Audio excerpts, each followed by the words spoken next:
તમારી કારનું ટાયર બદલવાની જરૂર છે કે નહીં એ તમે કેવી રીતે જાણશો, અને નવું ટાયર લેતી વખતે કઈ બાબતોનું ધ્યાન રાખશો જેથી તમે છેતરાઓ નહીં.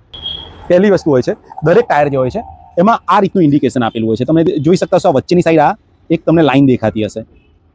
ઓકે, એ ટાયરનું ઇન્ડિકેશન છે. ત્યાં સુધી ટાયર ઘસાય એટલે તમારે ટાયર ચેન્જ કરવાની જરૂર છે. આ ટાયરમાં તમે જોઈ શકો છો, આ રહ્યું એ ઇન્ડિકેશન, એની લાઈનમાં આ ટાયર ઘસાઈ ગયું છે એટલે આ ટાયરની લાઈફ પૂરી થઈ ગઈ છે. એ સિવાય ટાયરની અંદર ક્રેક આવી જાય, ટાયરમાં બબલ આવી જાય કે ટાયરમાં વધારે પંચર પડવા માંડે એટલે તમારે સમજવું કે હવે ટાયર બદલાવાનો ટાઈમ થઈ ગયો છે. નવું ટાયર ખરીદતી વખતે અમુક વસ્તુનું ધ્યાન રાખવું જોઈએ. હંમેશા ટાયરની અંદર એની મેન્યુફેક્ચરિંગ ડેટ હોય છે, જે આ જગ્યા હોય છે, તમે જોઈ શકો છો. આ એની મેન્યુફેક્ચરિંગ ડેટ લખી છે. તમે આમાં જોઈ શકો 1323 23 એ એનું મેક યર છે, એ 2023માં બનેલું છે. અને જે 13 લખેલું છે તે એનું અઠવાડિયું છે, એટલે 13મા અઠવાડિયામાં આ બનેલું છે. આ જોઈને ટાયર લેવું, બને ત્યાં સુધી 6 મહિના જૂનું ટાયર જ લેવું. અને એનાથી જૂનું ટાયર લેશો તો તમને એની લાઈફ ઓછી મળશે અને રબર કડક થઈ જવાના ચાન્સીસ બી વધારે રહેશે.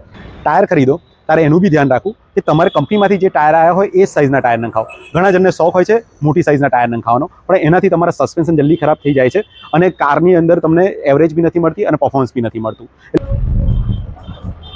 હા, અને જતાં જતાં ફ્રીની સલાહ, હંમેશા બ્રાન્ડેડ કંપનીના ટાયર નખાવા, ચાઇનીઝ ટાયર ના નખાવા. થોડા પૈસા માટે પોતાની અને ફેમિલીની લાઈફ જોખમમાં ના નાખવી.